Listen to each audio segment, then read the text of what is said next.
어둠을 밝히는 빛이라는 주제로 교과 공부를 시작하겠습니다. 기억절 말씀입니다. 요한복음 12장 35절. 예수께서 이르시되 아직 잠시 동안 빛이 너희 중에 있으니 빛이 있을 동안에 다녀 어둠에 붙잡히지 않게 하라. 어둠에 다니는 자는 그 가는 곳을 알지 못하느니라. 성경은 빛으로 시작해서 빛으로 끝납니다. 창세기 1장에서 하나님이 최초로 지으신 것은 빛이었습니다. 요한계시록 22장 5절에 새 하늘에서는 하나님이 그 백성을 비추십니다. 구약의 빛을 뜻하는 오르는 121번, 신약의 같은 뜻의 포스는 72번, 포스테르가 2번, 신구약 모두 합쳐 빛은 195번 나옵니다. 이 빛들은 물리적인 빛뿐만 아니라 영적인 빛을 가리킵니다.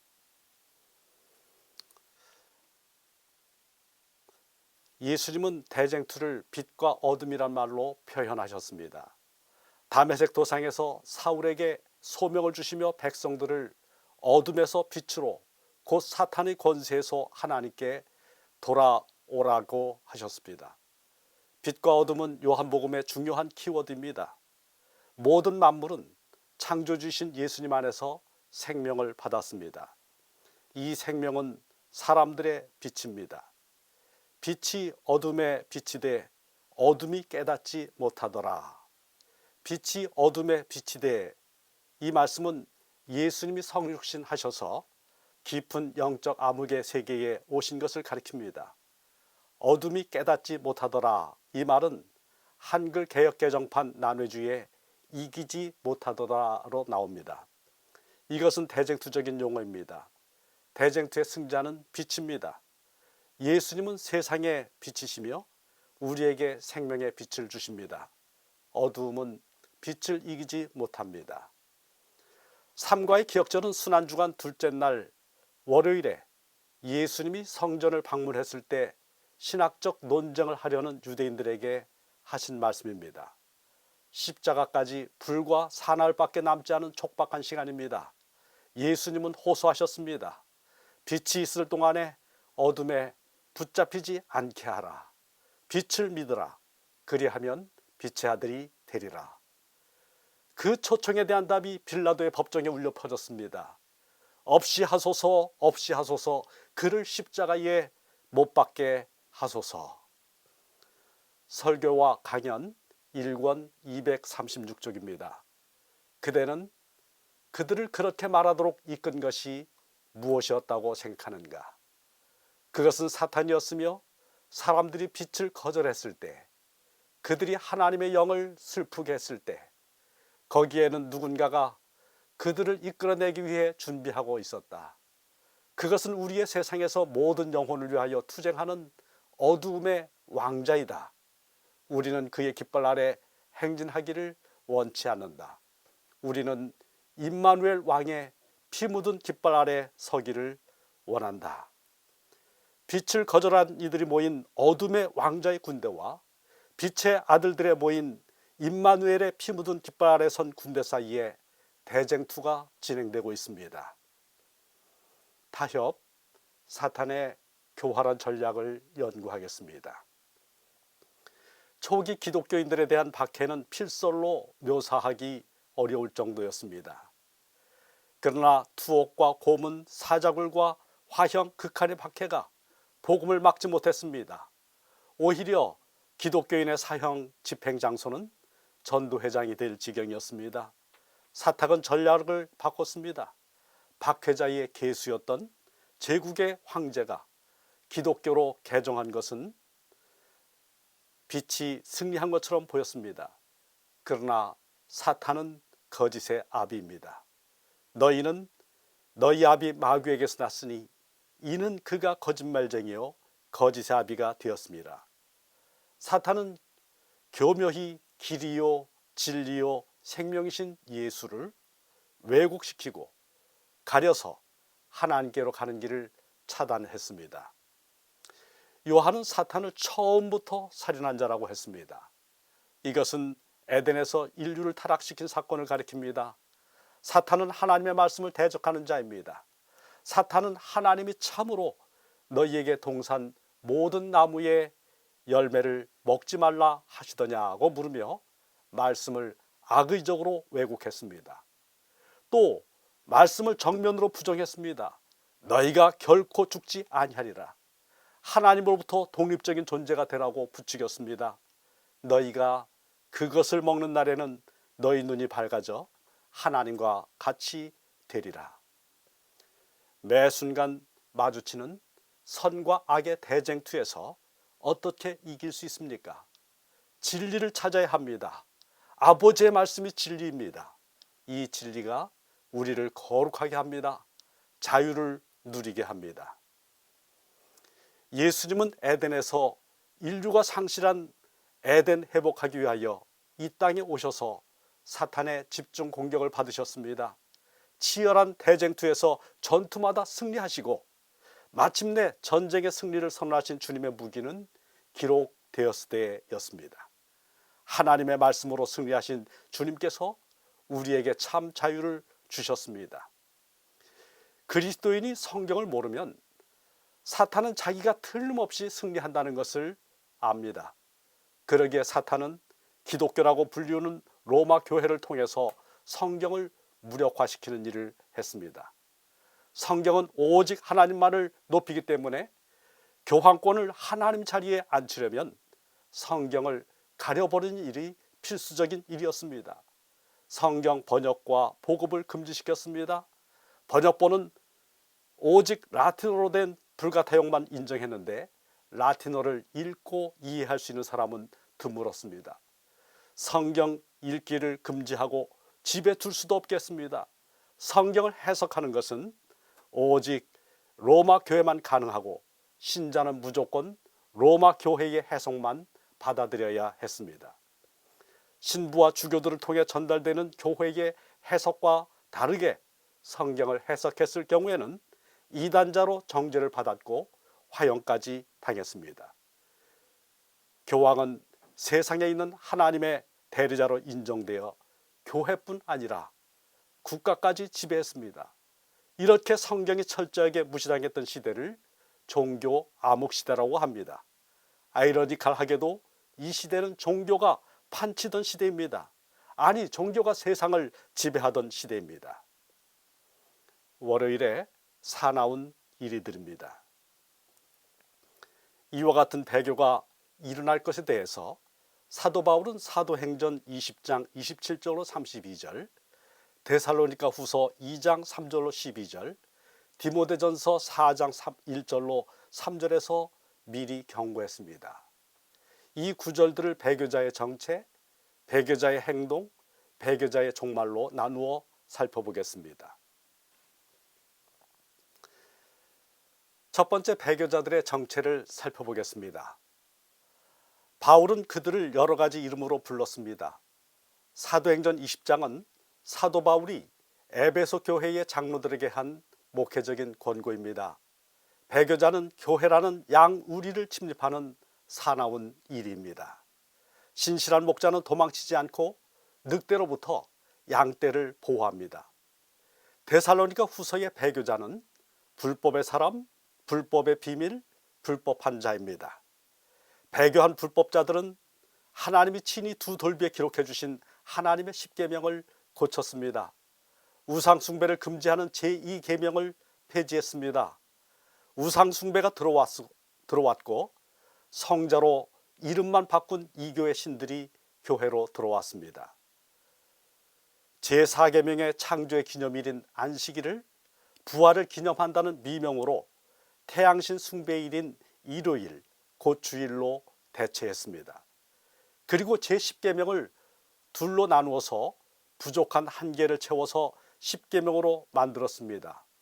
이 세력의 또 다른 이름은 멸망의 아들, 대적하는 자, 악한 자입니다.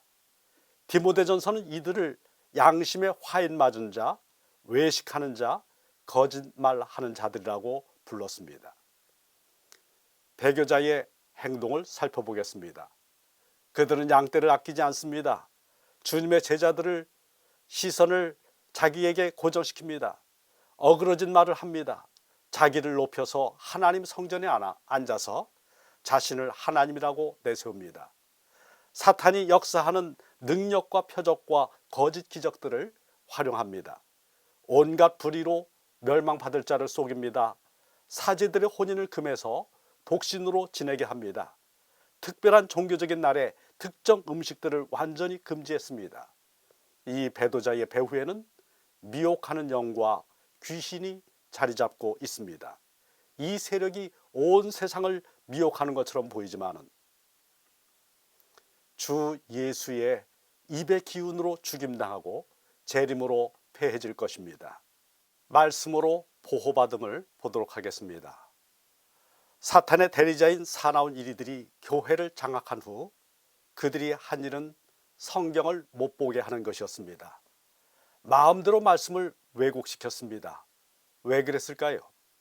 세상에 남아있을 교회를 위한 예수님의 대제사장적 기도를 담은 요한복음 17장 15절로 17절과 사도 바울이 에베소 장로들에게 한 고별 설교인 사도행전 20장 32절에 성도가 어떻게 사탄의 공격으로부터 보호받을 수 있는지 그 비결이 담겨 있습니다. 이 두 구절을 살펴보겠습니다. 먼저 성도의 신분입니다. 성도는 세상에 살지만 세상에 속하지 않았습니다. 하나님 나라 백성은 하나님이신 예수 그리스도께서 자기 피로 사신 교회의 구성원입니다. 성경은 어떤 책입니까? 성경은 진리이며 아버지 하나님께서 주신 말씀입니다. 인간이 고안해서 저작한 책이 아니라 하나님이 계시를 통해서 주신 선물이기 때문에 은혜의 말씀입니다. 이 성경이 하는 역할을 보겠습니다. 성경은 죄로 어두워진 이 세상에서 악에 빠지지 않도록 성도를 지켜줍니다. 성도를 든든히 세우고 거룩하게 하고 영원한 기업을 얻게 합니다. 모든 성경은 하나님의 감동으로 되었습니다. 성경의 어느 특정 부분이 아니라 66권 전체가 하나님의 말씀입니다. 성경은 대쟁투에 나타난 하나님의 사랑을 증거합니다. 성경을 통해서 그리스도의 희생, 부활, 중보, 재림 등 하나님께서 세우신 구원의 계획을 알게 됩니다. 구원의 계획은 세상 지식을 통해서 얻을 수 없고 하나님의 계시가 담긴 하나님의 말씀을 통해서만 얻을 수 있습니다. 성경은 사탄의 미혹을 공개하고 그 속임수를 드러내며 성도를 보호합니다. 성도들이시여, 하나님의 말씀인 성경으로 돌아가야 되겠습니다. 성경으로 재무장해서 대쟁투에 임하도록 하십시다. 사탄이 이런 성경 말씀을 싫어하고 말씀을 공격하고 왜곡시키는 것은 아주 당연한 일입니다. 성경의 교훈을 무력화시키려는 사탄의 시도를 살펴보겠습니다. 첫 번째, 로마 교회를 통한 사탄의 시도입니다. 로마 교회는 성경보다 전통을 우위에 두었습니다. 로마 교회가 유일하게 성경의 참 의미에 관한 진리를 갖고 있으며 그 의미를 결정한다고 주장합니다. 종교개혁에 대항해서 열린 트렌트 공회에서는 1546년에 정경에 관한 교리를 발표했습니다. 이것에 따르면 진리와 교훈은 기록된 책들과 기록되지 않은 전통에 포함되어 있습니다. 소위 외경을 포함하는 거룩한 정격 목록 전체를 받아들이지 않는 모든 자에게 파문을 선언했습니다. 라틴어 불가타역을 히브리어와 그리스어 원어 성경보다도 더 우위에 두었습니다. 성경을 무력화시키려는 시도가 중세시대에 끝난 것이 아닙니다. 성경을 연구하려는 또 연구하고 있는 신학자들 사이에 가장 널리 퍼져 있는 것이 현대의 역사 비평주의입니다. 이 사상은 매우 광범위하게 퍼져 있고 많은 이론이 있지만 짧은 시간이라 간략하게 다룰 수밖에 없습니다. 간단히 말해서 성경은 하나님의 말씀이 아니라 고대 인간의 문학 작품으로 봅니다. 고대 기록자가 하나님과 자연 그리고 현실에 대한 자신의 개인적인 이해를 자신의 시대와 장소에 맞게 당대인들이 가장 잘 이해할 수 있는 방식으로 공유한 기록으로 봅니다. 따라서 성경은 과거 시대의 시간과 그 당시의 문화에 의해 조건화되어 있는 역사적인 산물에 지나지 않습니다. 역사 비평주의의 성경 해석 원칙을 살펴보겠습니다.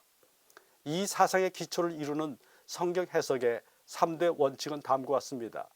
첫째, 비평의 원칙, 방법론적 회의입니다. 자율적인 인간 조사자가 성경 본문의 특정한 선언들로부터 떨어져서 질문하고 평가할 수 있습니다. 둘째, 유비의 원칙입니다. 현재 인간의 경험에 비추어서 성경적 사건들을 평가해야 합니다. 왜냐하면 모든 사건은 원칙상 동일하기 때문입니다. 셋째, 상관성의 원칙입니다. 상관관계 혹은 인간관계의 인과관계에 기초한 것입니다. 현재의 자연상태 속에서 인과관계를 통해서는 하나님의 초자연적인 개입을 이해할 수도 없고 하나님이 초자연적으로 개입할 수도 없습니다. 로마 교회는 인간의 전통을 하나님의 말씀인 성경보다 우위에 둠으로 명백한 진리를 왜곡했고 성경에서 어떤 근거도 찾을 수 없는 많은 것들을 덧붙여 놓았습니다. 역사 비평주의는 매우 학문적이고 과학적인 것으로 포장해 성경을 고대 문서 중 하나로 전락시켰습니다. 역사 비평주의에 물든 서구교회가 크게 쇠퇴한 것은 결코 우연이 아닙니다. 성경을 벗어난 인간의 추론을 연구하겠습니다. 사람을 멸망시키기 위한 사탄의 가장 성공적인 전략이 무엇인지 새 성경절이 밝혀주고 있습니다. 어떤 길은 사람이 보기에 바르나 필경은 사망의 길이니라. 원문을 살려서 의역하면 이렇습니다. 한 사람이 어떤 길의 출발점에 서 있습니다. 그 길은 그에게 좋아 보입니다. 그러나 끝까지 가보니 돌이킬 수 없는 그 길에 죽음이 자기를 기다리고 있는 것을 발견했습니다. 사탄은 우리가 마땅히 행할 길을 가르치는 성경을 무시하고 자기 소견에 옳은 대로 행하게 하므로 결국 멸망받게 합니다. 사사기 21장 25절은 이렇게 말했습니다. 그때에 이스라엘에 왕이 없으므로 사람이 각기 자기의 소견에 옳은 대로 행하였더라. 사사기서의 마지막 구절입니다. 이 구절은 17장 6절에 한 번 더 나옵니다. 말씀에 의지하지 않고 자기 소견을 따른 이스라엘 백성들이 지파들 간의 전쟁을 해서 베냐민 지파가 멸절될 뻔했습니다. 각 사람이 자기 길을 간 것 같지만은 그것은 사망으로 끝나는 죄악의 길입니다. 하와가 자기 눈에 좋은 대로 행한 것이 인류에게 사망을 들여온 것처럼 인간이 하나님으로부터 독립을 외치고 각기 자기 길로 행한다면 결국 죄악 중에 망할 수밖에 없습니다. 하나님으로부터의 독립은 결국 죽음입니다. 그 길은 어둠입니다. 그러나 우리는 막다른 죽음 앞에서 하나님의 은혜를 발견합니다. 여호와의 종께서 우리 죄를 짊어지시고 십자가에 죽으셨습니다. 우리는 다 양 같아서 그릇 행하여 각기 제 길로 갔거늘 여호와께서는 우리 모두의 죄악을 그에게 담당시키셨도다. 십자가는 우리로 하여금 날 위해 죽으신 그리스도를 위해 살게 합니다. 십자가의 사랑 때문에 우리는 내 뜻대로가 아니라 주님 뜻대로 살기로 결심합니다. 십자가의 사랑 때문에 하나님의 말씀에 순종하는 것이 즐겁습니다. 성경에 대한 예언의 신의 몇 구절을 보겠습니다. 각 시대의 대쟁투 595쪽입니다. 사탄은 사람들이 그들의 의무를 깨닫기 위하여 스스로 성경을 상고하는 대신에 감독이나 목사나 신학 교수들을 그들의 지도자로 바라보도록 이끈다. 이렇게 되면 그는 지도자들의 마음을 지배함으로써 자기의 뜻대로 사람들에게 영향을 줄 수 있게 된다. 이스라엘의 교사들은 하나님의 말씀의 씨를 뿌리지 않았다.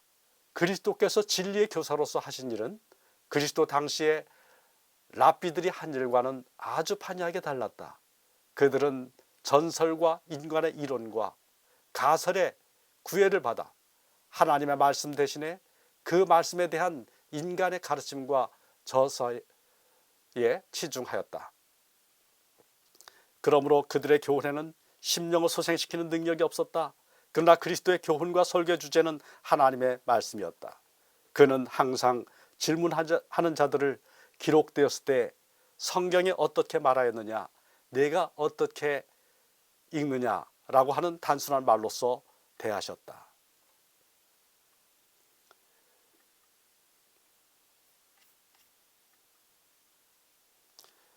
우리는 성경을 하나님의 뜻에 대한 권위 있고 확실한 계시로 받아들여야 한다.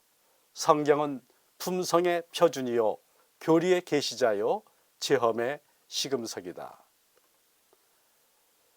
마음을 얻기 위한 전쟁을 연구하겠습니다. 고린도후서 4장 3절로 6절을 읽겠습니다. 만일 우리의 복음이 가리었으면 망하는 자들에게 가려진 것이라. 그 중에 이 세상의 신이 믿지 아니하는 자들의 마음을 혼미하게 하여 그리스도의 영광의 복음의 광채가 비치지 못하게 함이니 그리스도는 하나님의 형상이니라. 우리는 우리를 전파하는 것이 아니라 오직 그리스도 예수의 주되신 것과 또 예수를 위하여 우리가 너희의 종된 것을 전파함이라. 어두운 데에 빛이 비치라 말씀하셨던 그 하나님께서 예수 그리스도의 얼굴에 있는 하나님의 영광을 아는 빛을 우리 마음에 비추셨느니라. 하늘에서 시작된 선악간의 대쟁투를 공부하는 것은 중요합니다. 그러나 문제는 내 마음속에서 일어나는 대쟁투에서 승리하는 것입니다. 사탄은 마음을 눈멀고 어둡게 해서 그리스도의 복음이 그 빛을 비추지 못하도록 합니다. 말씀 연구를 등한시하고 이 생의 사물에 온통 마음이 뺏긴 채 사는 사람은 결국 망하는 자, 멸망받는 자가 됩니다. 복음은 빛입니다. 그리스도의 영광의 복음의 광채요 예수 그리스도의 얼굴에 있는 하나님의 영광을 아는 빛입니다. 신약 성경이 전하는 기별의 본질인 예수님의 삶과 죽으심, 부활하심과 하늘 성소의 봉사, 재림, 이 모든 것이 우리 마음속에서 어둠을 몰아내고도 남는 능력을 갖고 있습니다. 말씀이 육신이 되어 우리 가운데 거하심에 우리가 그의 영광을 보니 아버지의 독생자의 영광이요 은혜와 진리가 충만하더라. 요한복음 1장 14절의 말씀입니다. 우리는 한때 예수님을 보는 것으로 만족할 수 없습니다. 말씀이신 그분이 내 안에 거하심으로 은혜와 진리이신 예수 그리스도를 반사해야 합니다. 선악간의 대쟁투는 매일 우리의 마음 가운데서 일어나고 있습니다. 말씀이신 하나님이 내 마음에 거하셔야만 대쟁투에서 승리할 수 있습니다. 사탄은 있는 힘을 다해서 우리 마음에 복음의 빛이 비추지 못하게 하려고 세상의 일들로 우리의 눈을 가립니다. 그러나 사탄은 우리의 마음을 강제로 점령할 수 없습니다. 하나님도 우리의 마음을 강제하시지 않습니다. 빛에 속할지 어둠에 속할지는 우리가 선택해야 합니다. 고난에 처한 백성들이 이스라엘 백성들이 말씀으로 돌아올 때마다 부흥과 개혁이 일어났습니다. 또한 그 나라의 역경 가운데서 헤어날 수가 있었습니다. 칠흑 같은 중세시대의 암흑을 깬 것도 오직 성경의 정신입니다. 이 깜깜한 혼돈의 시대에 성경 말씀으로 돌아가야 되겠습니다.